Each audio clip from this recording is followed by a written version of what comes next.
Bonjour, je m'appelle Mélanie et je suis kinésiologue au groupe Promo Santé Laval. Aujourd'hui, vous aurez droit à une capsule en lien avec la santé physique. La capsule d'aujourd'hui portera sur la posture, plus spécifiquement durant les périodes de télétravail. Depuis plusieurs mois, plusieurs sont contraints à travailler davantage à l'ordinateur, assis devant un écran pendant de longues périodes de temps, plus qu'avant d'ailleurs, et ça entraîne beaucoup de problèmes de posture, beaucoup de douleurs, de raideur au niveau des épaules, de la tête. Donc aujourd'hui, on va démystifier quels sont les avantages d'une bonne posture, quels sont les éléments d'une bonne posture, certains petits exercices à faire pour améliorer la posture et des trucs et conseils à appliquer au quotidien. Quels sont les avantages d'adopter une bonne posture? Une bonne posture, c'est pas uniquement lorsqu'on travaille à l'ordinateur. Beaucoup de choses nous amènent à travailler devant nous, quand on fait la cuisine, quand on conduit, quand on lit un livre. Donc, c'est super important. Les épaules vont souvent être portées à arrondir vers l'avant. Donc, l'avantage d'une bonne posture, c'est oui, on va travailler tous les muscles au niveau de la chaîne postérieure du dos. Donc, pour nous redresser, ça va augmenter beaucoup la respiration aussi. Donc, il y a un peu moins de compression au niveau de la cage thoracique, beaucoup plus d'énergie, beaucoup plus d'efficacité aussi dans nos mouvements parce qu'on est moins renfermé, nos muscles sont beaucoup plus dégagés pour faire des activités, des mouvements. Donc tout ça est une belle grande chaîne, là, donc c'est important d'avoir chacun des éléments pour pouvoir mieux fonctionner. Maintenant, les éléments d'une bonne posture. À la base, une posture est la position du corps dans son environnement. Donc, il peut y avoir autant des mauvaises que des bonnes postures. Ça dépend si le corps demeure mobile ou non.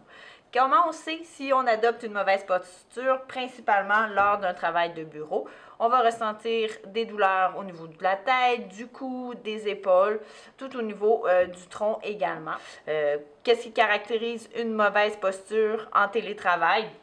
Les éléments qu'on voit souvent, c'est la tête qui va être amenée vers l'avant, les épaules qui vont être enroulées ou légèrement surélevées, donc l'espace est beaucoup plus réduit, et la courbure vertébrale qui ne sera pas respectée, donc beaucoup plus arrondie. Souvent, c'est une combinaison de ces trois éléments, mais il y a possibilité d'en avoir seulement un parmi ceux-là. Maintenant, on entre dans le vif du sujet, comment faire pour régler ces problèmes de posture. 3 petits exercices aujourd'hui que je vous propose. Le premier, exercice d'étirement au niveau des pectoraux. Donc, super important, si cette région-là est un petit peu plus renfermée, on va venir ouvrir la cage thoracique. Donc, on va venir faire des étirements des pectoraux, comme vous pouvez voir sur l'image qui apparaît. Il y a aussi la possibilité d'augmenter notre proprioception, donc notre conscience corporelle, en faisant un exercice d'autograndissement. Donc, on va venir agrandir le corps comme si une corde tirait au bout de notre tête pour venir ramener la tête, les épaules, le plus droit possible dans son alignement. Donc, les éléments sont également indiqués à l'écran. Vous avez aussi la possibilité de renforcer un petit peu plus au niveau du dos. Souvent, le dos est quand même fort, donc doit retenir ses épaules qui vont vers l'avant. Donc, on a un petit peu moins d'impact, si on veut, à ce niveau-là. Mais ça peut être quand même intéressant d'inclure des exercices pour renforcer le dos et ramener les épaules vers l'arrière dans un futur programme d'entraînement. Comment intégrer une bonne posture à notre quotidien?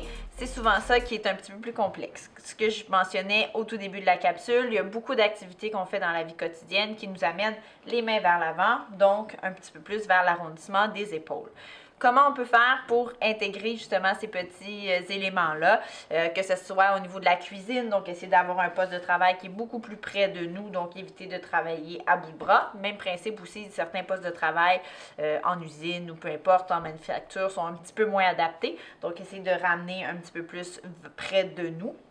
Super intéressant aussi de faire des pauses actives quand le corps fatigue et prend des positions un peu plus statiques, prolongées. Souvent, les muscles vont se fatiguer. Donc, le fait de bouger, de prendre des pauses là, régulièrement de notre position permet d'éviter d'engendrer des mauvaises postures. Au niveau du télétravail, il y a plusieurs règles importantes là, à respecter pour avoir un poste de travail qui est adapté. Donc, la distance entre l'écran et votre visage et la hauteur de celle-ci doit être adapté, donc ne doit pas amener à avoir la tête vers l'avant. Si l'écran est trop loin, on ne veut pas avancer non plus. Donc la distance et la hauteur est très importante. Au niveau des jambes, les cuisses doivent être parallèles au sol, donc le siège ne doit pas être trop soulevé ou descendu.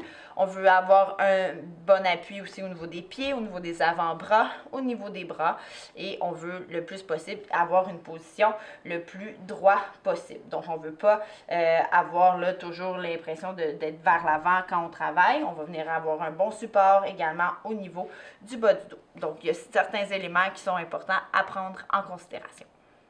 En espérant que le sujet vous a intéressé et si vous vous êtes reconnu dans certaines mauvaises postures, n'hésitez pas à consulter un de nos kinésiologues à la clinique Promo Santé qui est toujours ouverte. Vous pouvez également consulter nos différentes capsules via notre compte Facebook ou YouTube et visiter notre site internet pour avoir plus de détails sur notre offre de service.